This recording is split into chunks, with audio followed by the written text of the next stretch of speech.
Today, we embark on a journey to create a small, planted aquatic paradise in this 20-liter NanoCube aquarium. This miniature ecosystem will allow underwater life to flourish in a delicate balance. At least I hope so. I have no way of knowing it, because I'm recording this voiceover the day after we finished shooting.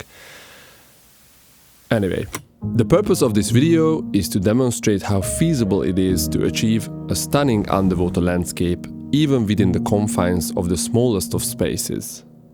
This planted tank could be the perfect addition to a shadowy, unused or boring corner in your home, office or working station. A place in a room where the mind goes to catch a break from everyday stress. Welcome to the beautiful and stress-free world of aquascaping.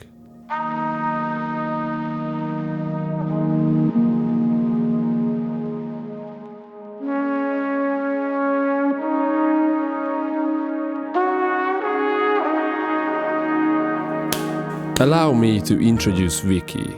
Hello guys, welcome to the beautiful world of aquascaping. Our head of sales and a seasoned aquascaper. She's very much familiar with tackling issues of creating a sense of scale in tiny tanks.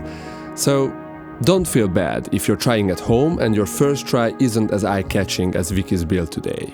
But worry not.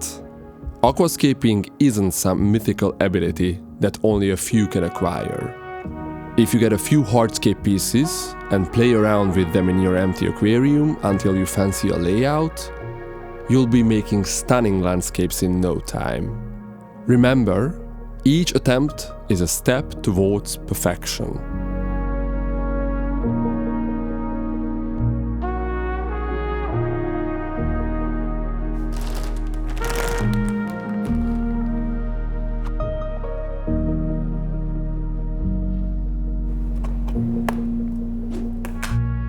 The ground floor of this nature system will be the anchor of our aquatic garden, so better to choose a nutrient-rich substrate which can serve the needs of our vegetation over time without a problem.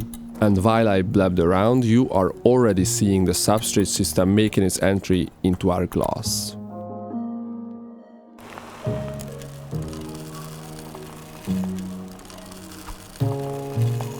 Here we employ Dennerle substrate and soil, ensuring a robust start for our plants.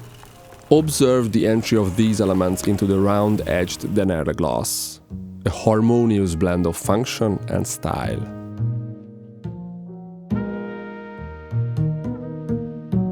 As you can tell, our showroom mainly features tanks where the longest glass panel is horizontal and perpendicular to the viewer. Let's call this wide aspect ratio aquariums. The dimensions of this tank, however, are a bit unorthodox from the well-accustomed. This difference makes it a bit challenging to execute natural landscapes, but once you switch your creative thinking from this to this, it opens a vast range of possibilities.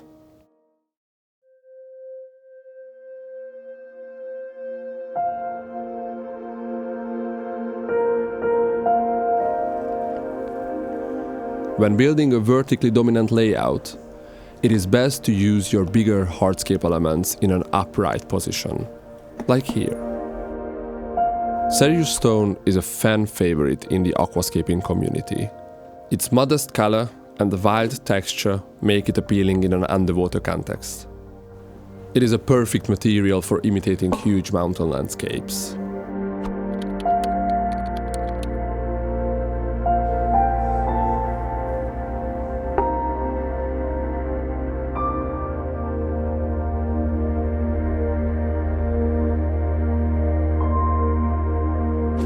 The general rule of thumb is to have the mountain peaks visible when composing such a layout.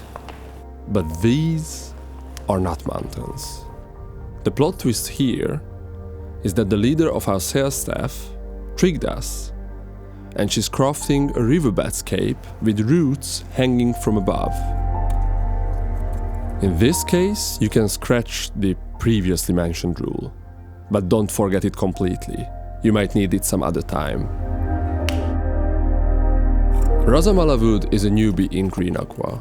We've never used it in any of our tanks. But hey, there's a first for everything, right? Notice how the dark cloth color and the plain surface of the branches seamlessly blend with the Seiryu stones, thus creating a natural look every aquascaper craves.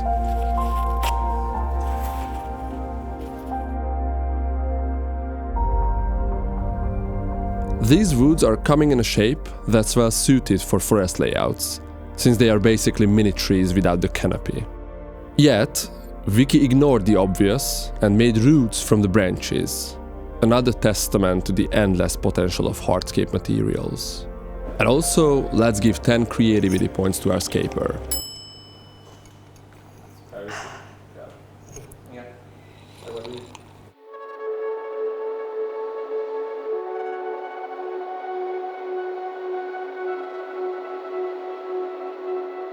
Precise and careful plant selection is crucial with every planted aquarium, especially the smaller ones. The tinier the space, the easier it is to mess up the perspective with wrongly selected vegetation. But Vicky came prepared.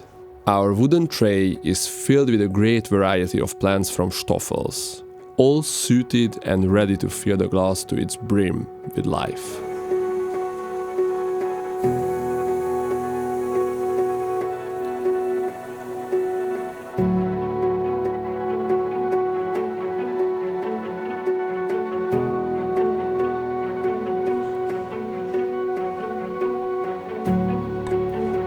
Crypts are a great way to break up a monotone carpet. Here, Cryptocoryne parva is being used, mainly at the base of hardscape elements.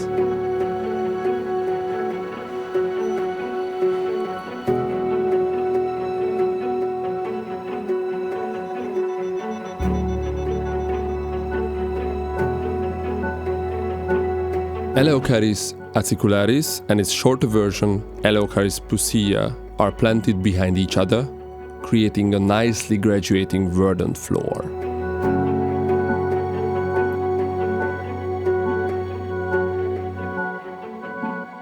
With time, these grass types will slowly spread and make the soil completely invisible.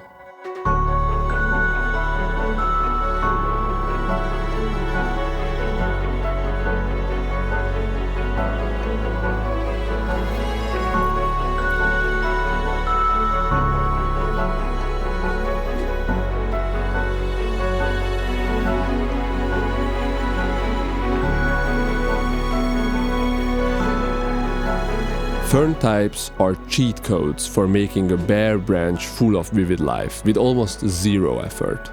Here, Vicky only used one package of a dwarf fern, split into 3 bunches, for the whole aquarium.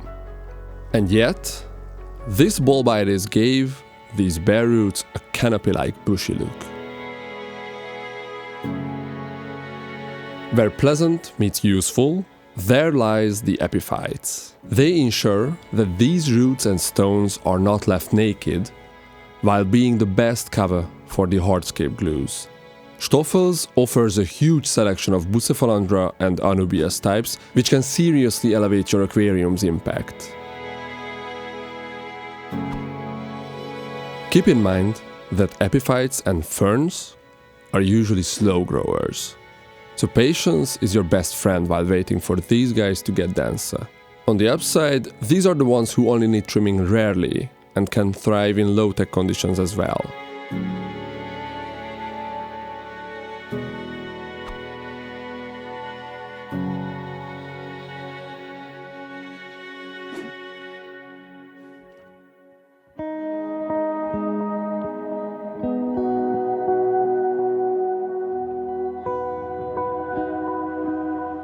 The final stage of work: detailing. Adding smaller stones, pebbles and roots to your creation will make it top shelf. Detail gently to keep things delicate. Skipping or overdoing this step could make your scape come off a bit artificial. Also, don't forget that everything you put into your tank is not mere decoration. They serve as vital components of the landscape, providing shelter and territory for future inhabitants.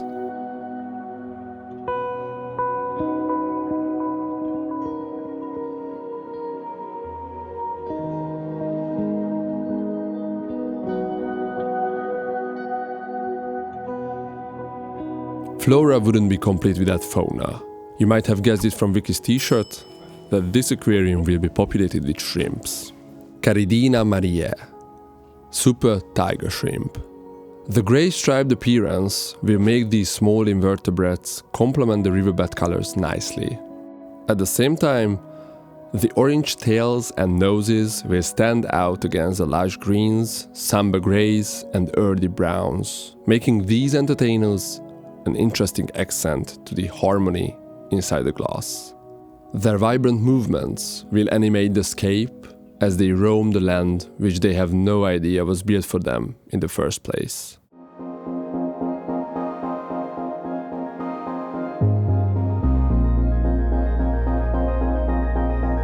Without sufficient care, this dynamic interplay between flora and fauna wouldn't last long. The heart of this aquarium, EHEIM Experience 150. Proper filtration is key.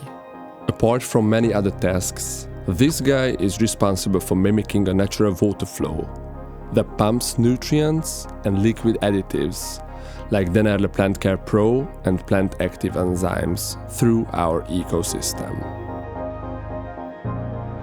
CO2 diffusion, soft water, and strong lighting create an organic environment and a happy aquarium wildlife.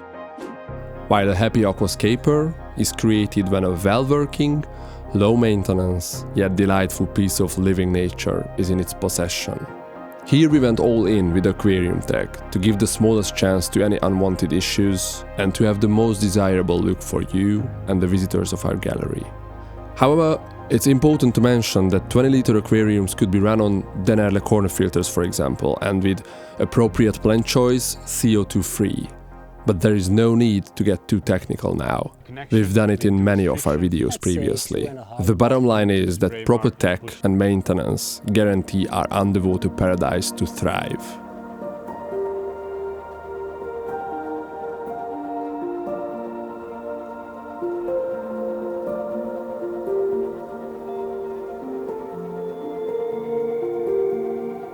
And so, at the end of our extraordinary journey, nothing is left than to stare into the wonders that nature can offer us.